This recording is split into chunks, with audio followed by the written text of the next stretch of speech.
Welcome to the American Valor podcast, where we explore the stories that define service, sacrifice, legacy, and citizenship. And today, we're honored to sit down with a true American icon, Hall of Famer Rollie Fingers, and the 2025 Bob Feller Act of Valor Hall of Fame Award winner.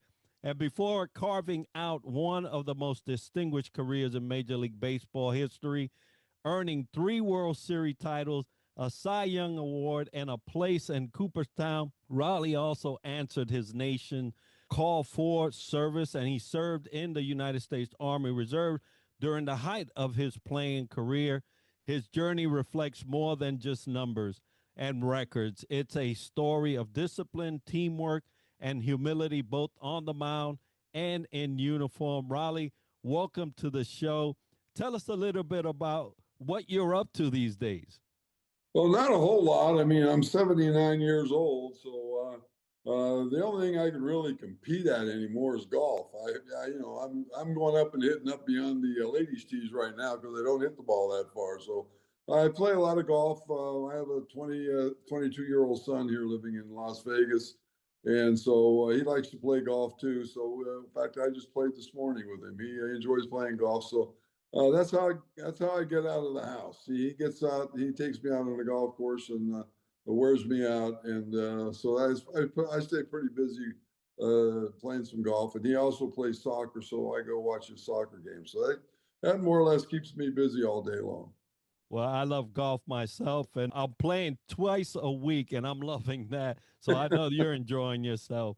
Now, folks, at the Bob Feller Act of Valor Foundation, we strive to educate, support, and recognize by instilling the timeless values of service, sacrifice, legacy, and citizenship. Now, Rollie, based on the pillars mentioned, I would like to start today's conversation with service. Now, you've served the game of baseball and its fans for decades, both on and off the field. What does service mean to you personally? Oh, well, doing it year after year after year, and trying to, in my profession, being in baseball, trying to get better, to excel, and to learn, and that's more or less what I did. I spent 4 years in the minor leagues before I got to the big leagues. So when I first started out, when I was 18 year old, I was still wet behind the ears and I had to learn a little bit. I had to learn how to pitch. Enjoyed the heck out of it because the camaraderie you have with teammates, and that's the same thing in the armed services too. When I first got the basic training, was the camaraderie I had with the guys in my platoon, and doing it was all for one for all.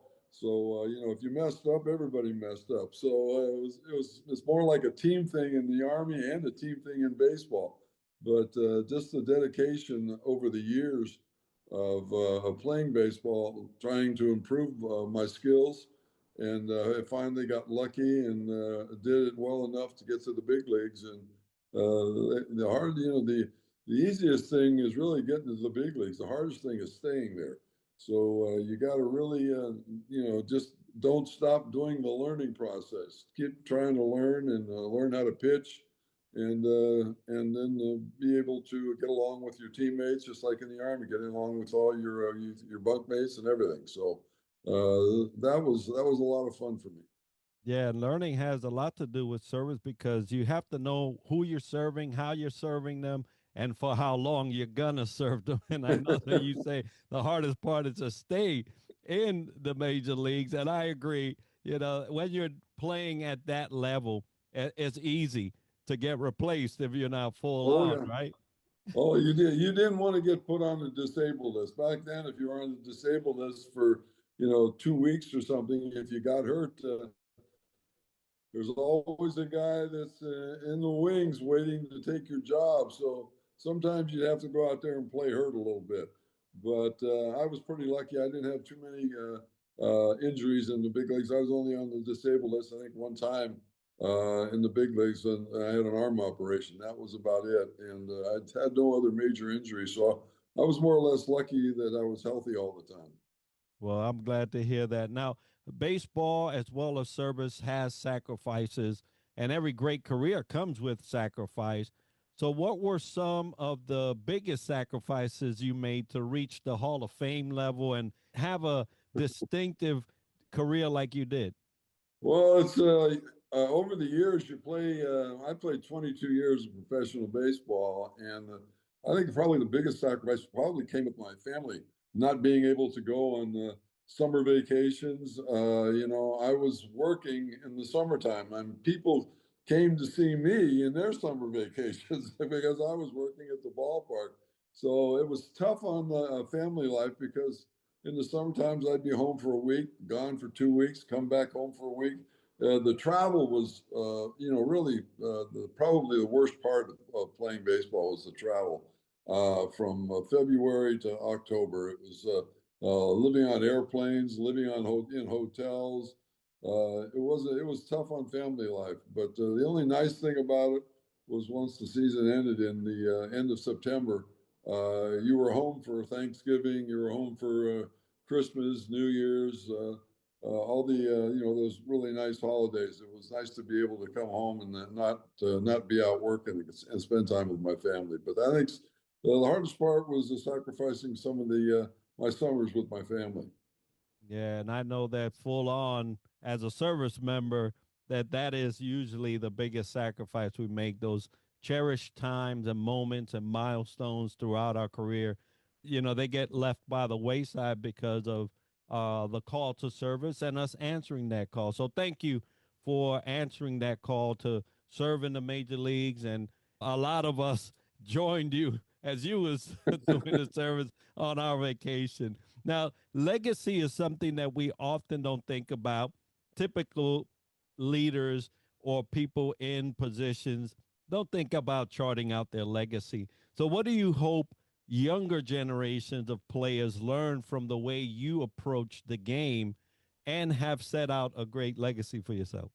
Well, being a relief pitcher, I think that's the biggest thing as far as my legacy is the position that I played, being a relief pitcher, a closer per se. Nowadays it's a different game today than it was when I played. When I played, I would come sometimes in the sixth inning, and I would. There's no one warming up in the bullpen. I was the last guy in, so I either won it or I lost it. So I think my legacy of being a closer relief pitcher in the big leagues is probably the one thing that I think I'm most proud of is being at that position because really we changed the pitching style of baseball. The bullpen became a big part of pitching back in the late '60s, early '70s. And myself and Goose Gossage, Dan Quisenberry, Sparky Lyle, all these guys started about the same time that I did in the bullpen. And I think that's the one of the biggest things that I think I'm most proud of is that position that I played, and that's my legacy. Yeah, absolutely. You've done a great job. You did a great job, and we're talking about it today. So great, great legacy indeed. Now, you served in the Army, the reserves, and you have done things that most Major League Baseball players have not, right? There's not that many that go into service and then come out and do that interchange. Let's talk about citizenship. How can the next generation of players use their platforms better, right? To be better citizens, not just better athletes. Well, I think for being a baseball player and playing for as long as I did, as far as citizenship, I think once you get out of the game and you no longer can play, you want to give a little bit back. And so I'll do a lot of charity work. People are constantly calling me up to go do charity events, sign autographs, play golf, uh, do lunches, that sort of stuff. Just giving, I think giving back is a big part of any big league ball player that's been in and around, and especially as long as I have. I know all the Hall of Famers that are in the Hall of Fame, along with myself, do a whole heck of a lot of charity work and different things to giving back. So I think that's the biggest thing that I've learned since I got out of baseball. What I do now is giving a little bit back with a lot of charitable work. And giving back is so integral to a military man and woman's career, right? We even in the service, they teach us how to give back even as we are serving. And so thank you for taking that time to give back to the community. I know that we are very appreciative of those things. Now, where can the audience learn more about you other than what we can see on Google and all of that? And how to support your current situation? Well, I like I say, I spend a lot of time at home right now. I don't get out and travel around a whole lot. I do a lot of charity stuff here in the Las Vegas area where I live. So, I don't do a whole heck of a lot. I try and stick around home. I just had a back operation about a year ago, and I was on a walker for almost 5 months. So I just started playing golf again about 4 weeks ago, and I really stink as a golfer right now. So yeah, I think I want to throw more clubs than I actually hit balls. But it's fun playing golf. But I kind of hang around. I don't do a whole heck of a lot of stuff here in Las Vegas unless people ask me. Well, folks, you could go on Google. You can get to your heart's content with information on Rollie and his career. And Rollie, I'm a golf player. I'm gonna look you up when I get to Vegas, and we'll hit around. But but folks, it has been such a pleasure to have Rollie on the show, a Hall of Famer, and now the recipient of the 2025 Hall of Fame for the Bob Feller Act of Valor Foundation. And we are so pleased to have had you on the show, Rollie, and thank you for all that you continue to do. All right. Well, thank you very much. It's certainly an honor. I'm looking forward to coming back to Washington, D.C. Outstanding. Well, folks, for more information on the foundation, please visit us at our website, actofvaloraward.org. And on behalf of the Bob Feller Act of Valor Foundation, thank you all for joining us on this episode.